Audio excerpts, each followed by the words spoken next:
Hare Krishna.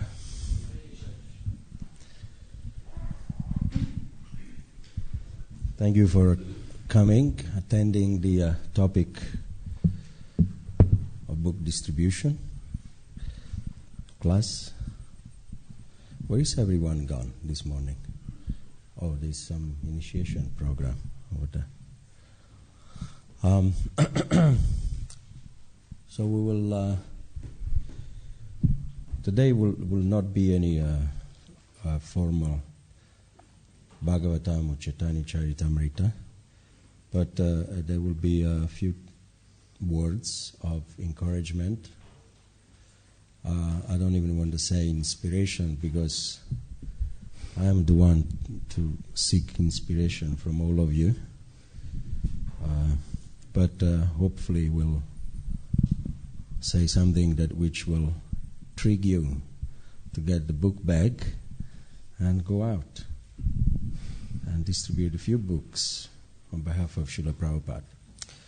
Om Jnana Timirandasya Gyananjana Shalakaya Chakshur Litam Jena Tasmai Sri Gurave Namo Namo Vishnu Padaya Krishna Presta Putalishmari Bhakti Vedanta Swami Namaste Saraswati Devi Gauravani Pracharine Nirvishesha Shunnavadi Bhaskya Tadisatarine.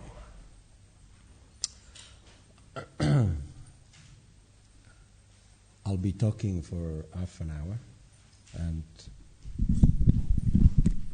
then His Grace Dharanjai Prabhu will grace us the other half an hour, and we will leave some time for questions.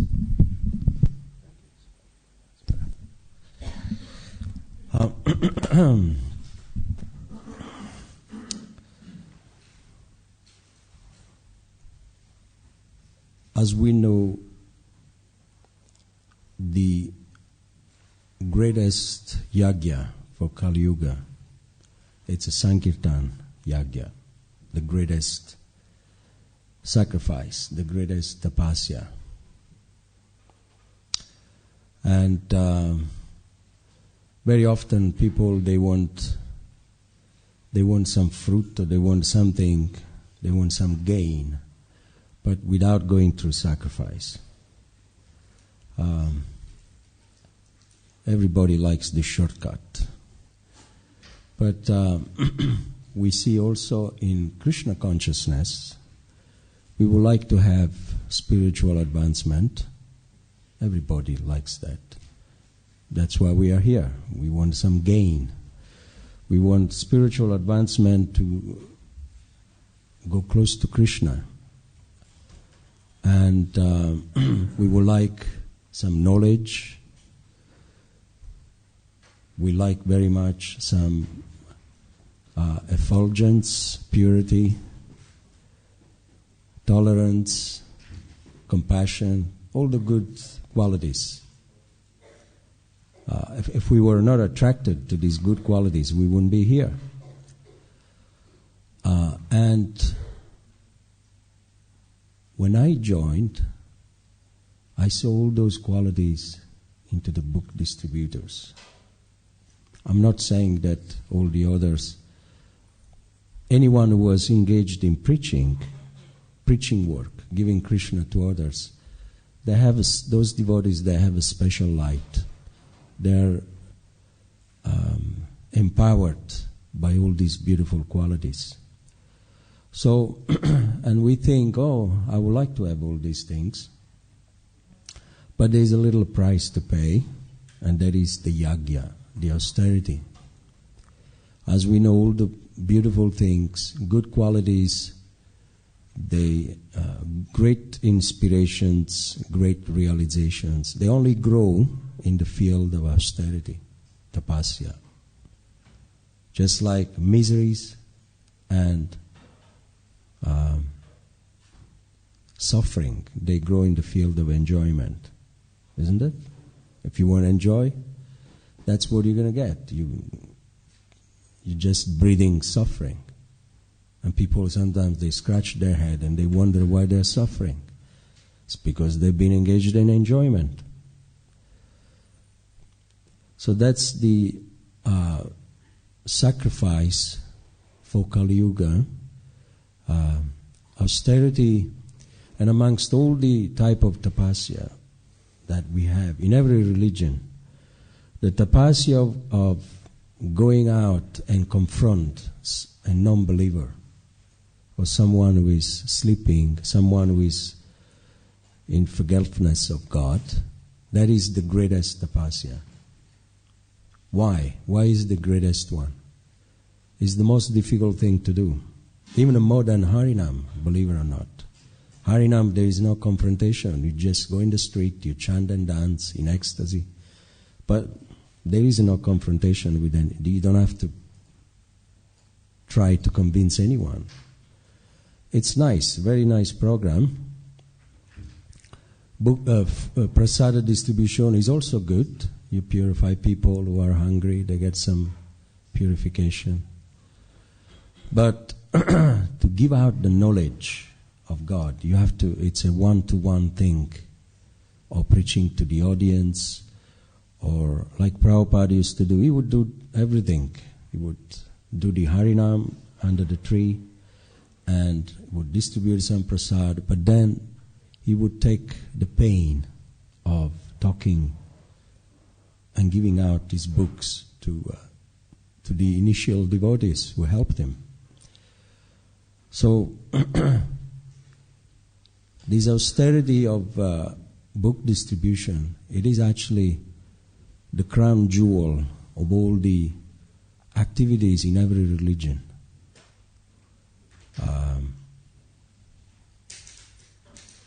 Because why is very austere? Because you have to confront the rejection, the feeling of being humiliated. Nobody likes these things, to be rejected, humiliated.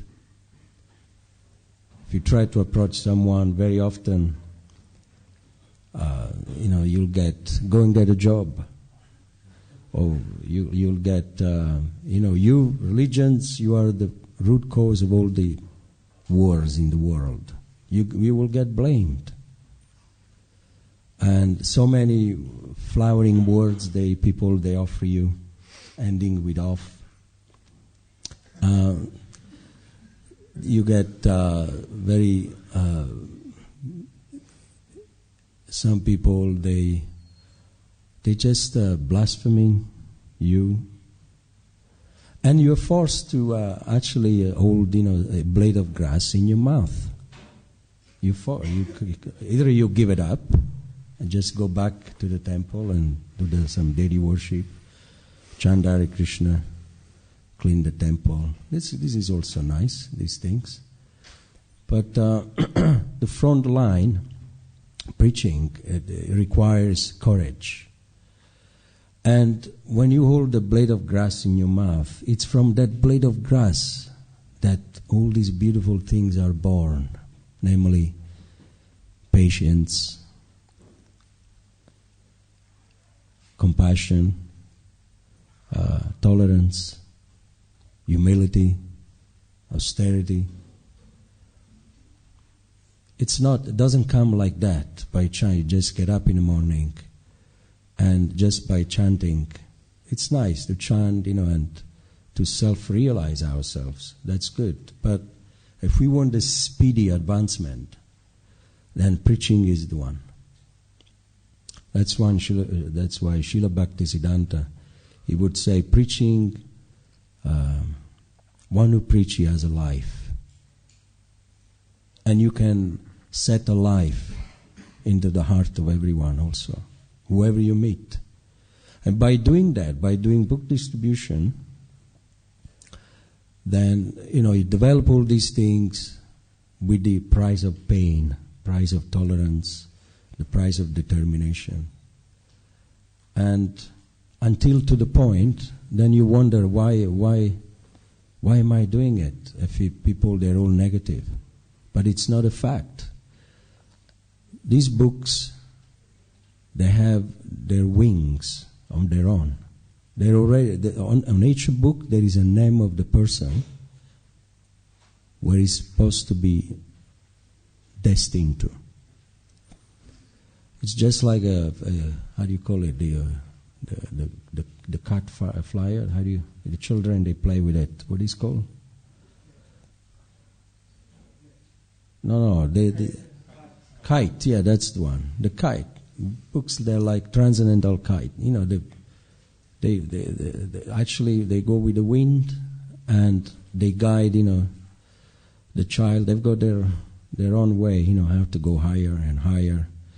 So the books, they're like that. You know, when you hold them in your hands, you will see that all of a sudden they fly in the hands of someone. They will go in the hands until we meet that person. And then that is the greatest moment. It was worth, you know, all the pain, the rejection, humiliation, all that feeling that you have. Then you start to think in retrospect, it was worth, because then you feel a pleasure, some kind of feeling that I cannot describe it to you now unless you do it. Because that person has initiated his spiritual life. That is the point of yoga. You know, when we preach about yoga, yoga means union between the soul and God. And when we give a book in the hand of that person, the person will start his sambandha jnana, you know, his yoga, his link with God. It's only a matter of time that he reads the book, and eventually he will become purified, and also he becomes like one of us. And then he also will do the same thing, to go out and distribute books, or to go out and preach. So there is a price we have to pay for everything. If we want speedy spiritual advancement, if we want this pleasure that Lord Chaitanya is talking about in the Shishastakam, the very first verse, Ananda Buddhivardhanam, that pleasure that everybody, every living entity is seeking, that is actually the pleasure that is to be found into book distribution. And that nectar, its experienced, is very much wanted by the Lord Himself. Lord Krishna, He wants experience.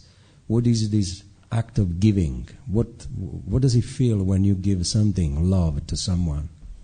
So He came as a Sri Chaitanya Mahaprabhu. He came as a devotee to experience what a book distributor is experiencing, what a preacher is experiencing. He left even the dancing of the gopis and all his friends. Of course, he brought them with him, but he left the spiritual world, the Goloka Vrindavan, to come with in this material world, to exercise this mood of giving. Because there is more pleasure in this than anything else in the spiritual world. Everybody is already happy there. There is a big party going on at every second. But just like a father with the family, all the parents, the relatives, all the friends, they come to the party. And then the father, he thinks on the back of his mind, but there is still, one or few of my sons missing. Maybe they are, I don't know where they are. They're lost. And it would be nice if they can come back also and join the party. So this is the mood of Krishna in the spiritual world. So therefore, sometimes he sends his confidential associates, like Srila Prabhupada, the Acharya, and sometimes he comes himself to do the job, to claim back his own children. Because We all belong to Krishna. All of us, not just those of you who are sitting down here, but also outside there, the Praja. Praja means all the 8,400,000 species of life. Krishna says, Aham bija pradapita. I am the seed-giving father. He is the father of all the living entities, and he loves us. And naturally, when you love someone, you want that person to be with you more than we want to be with him. Sometimes we say, Atmaram Jamunayo, like Prabhupada describes in the Chaitanya Charitamrita. Atmarama Jamunayo, that's the glorification of Sarvabhuma Bhattacharya to Sri Chaitanya Mahaprabhu.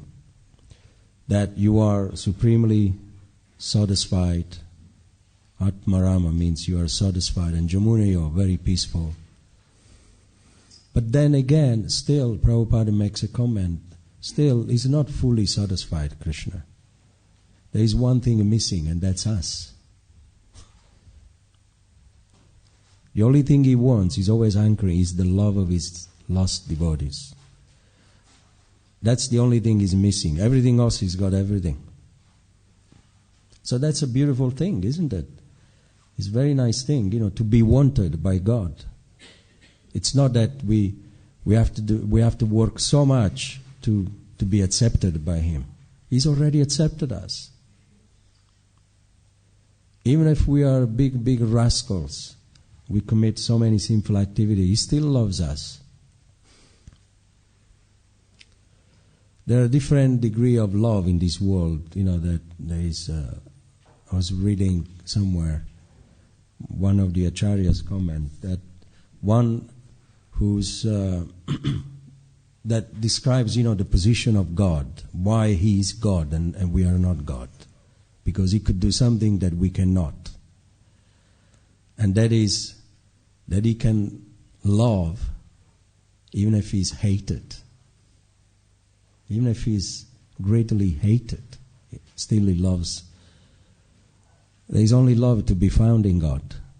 Hate is conspicuous by His absence.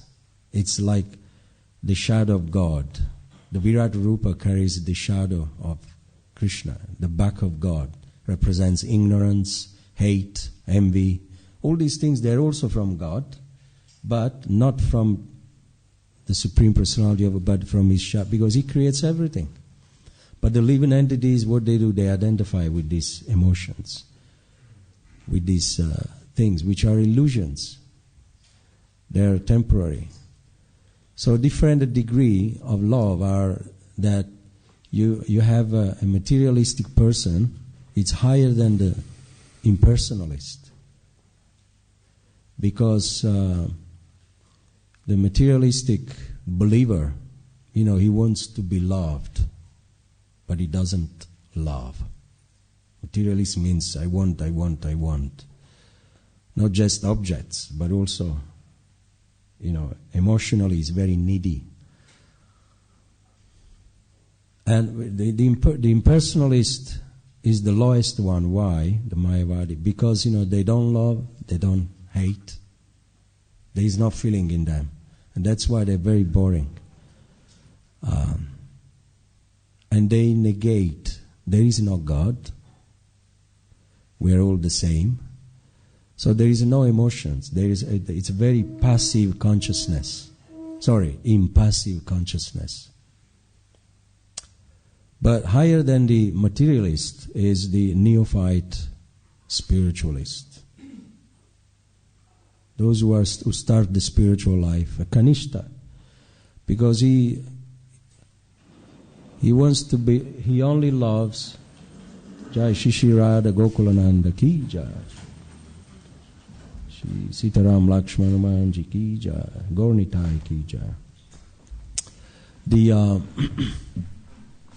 The neophyte spiritualist, he only loves if he's loved. Negotiation. Just like, you love me and then I will love you. You talk to me, I will talk to you. Then there is more advanced devotee that he loves even if he's not loved.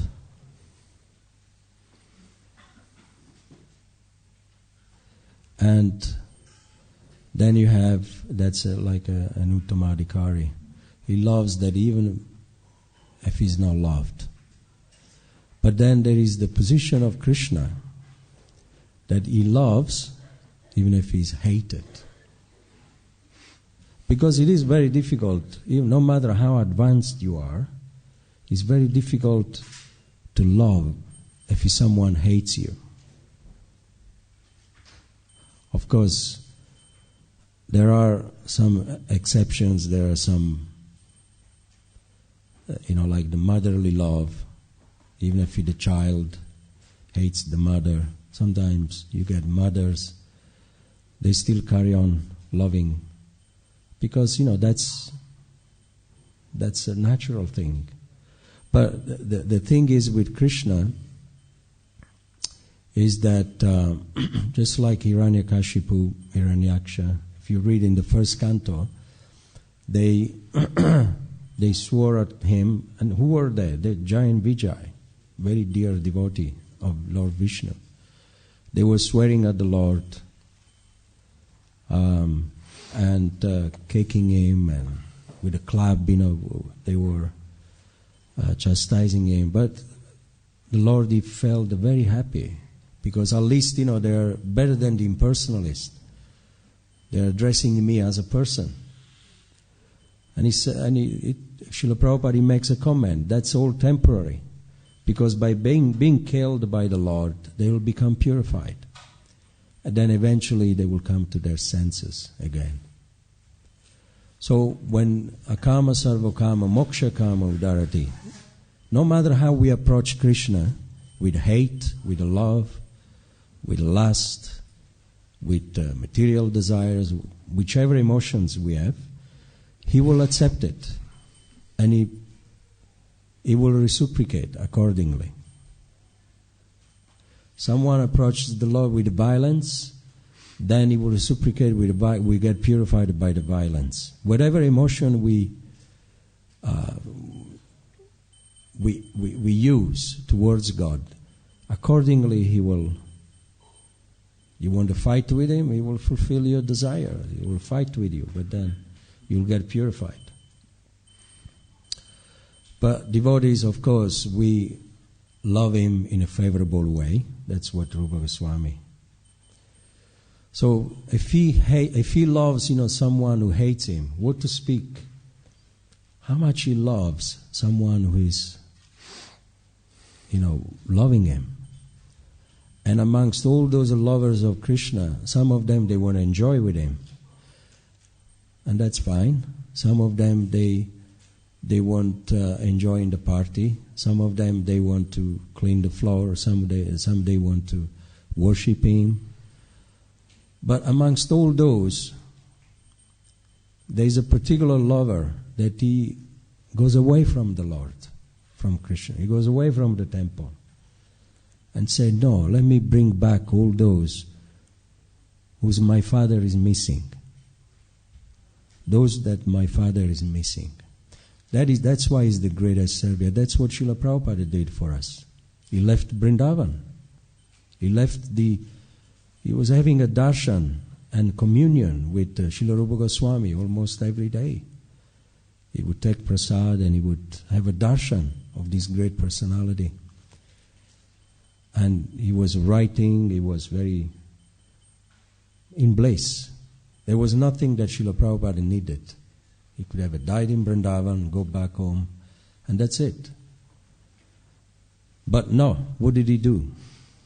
In his very fragile age, he came to the West because he understood the hunkering of Krishna, that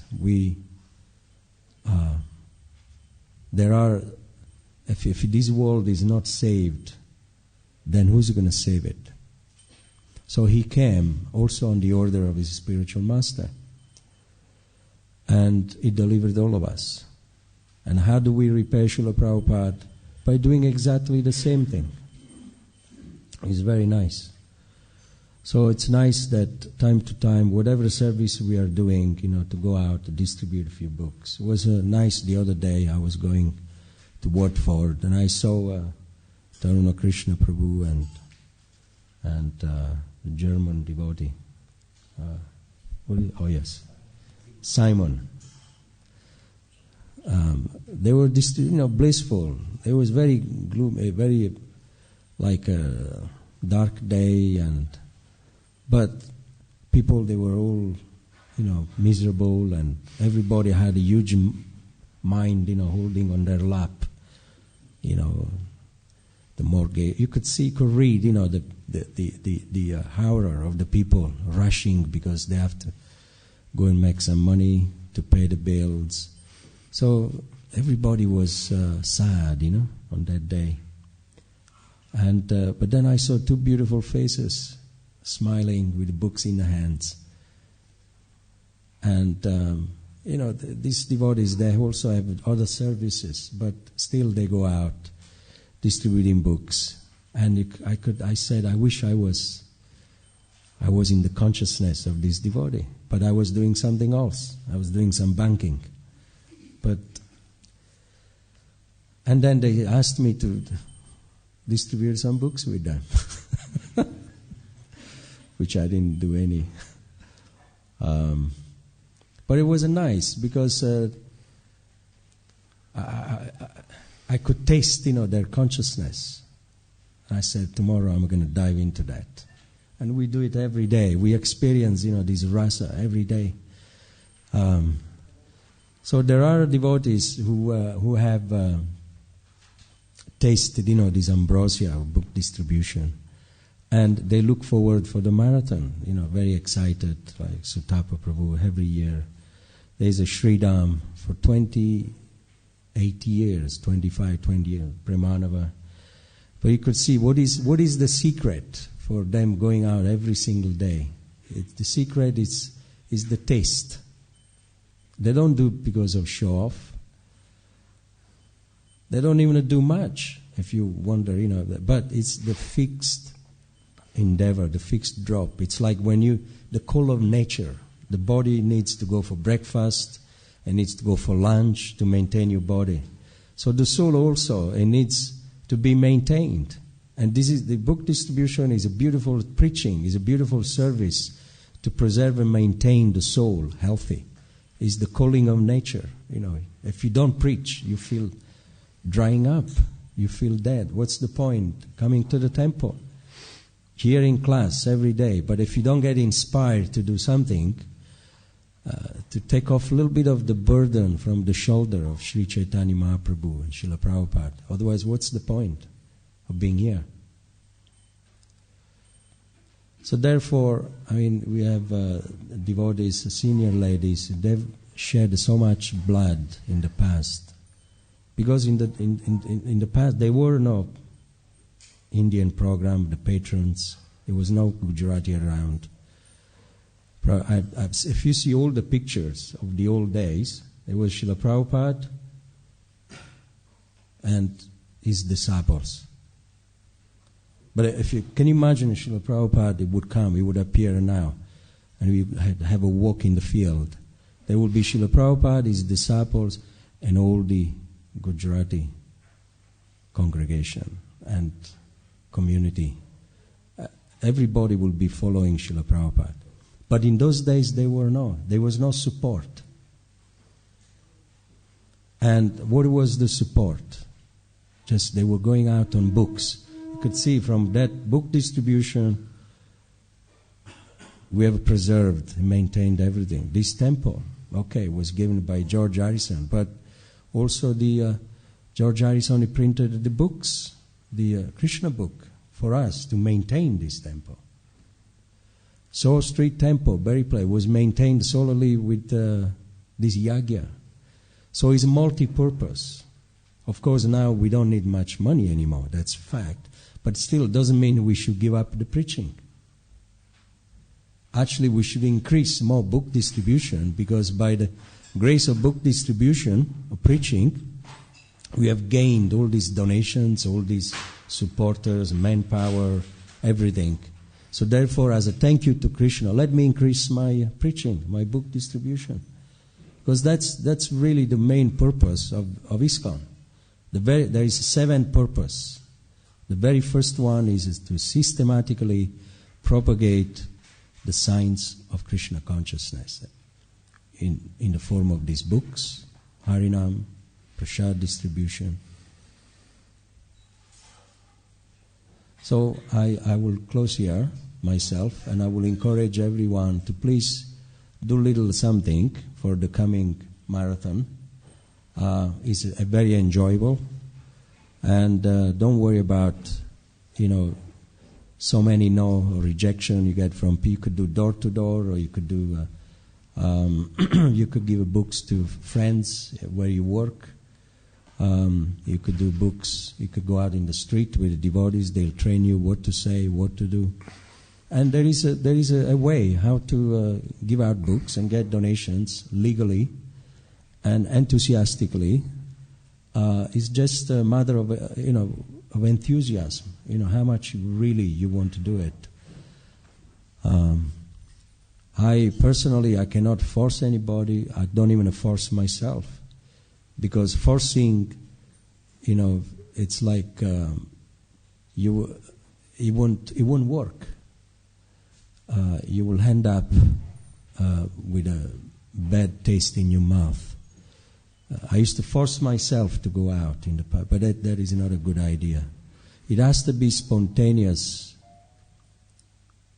feeling of gratitude towards Prabhupada, towards Krishna. You've given me so much, so let me do something for you. And start with a little. Let me go out and do 1 book today, 2 books.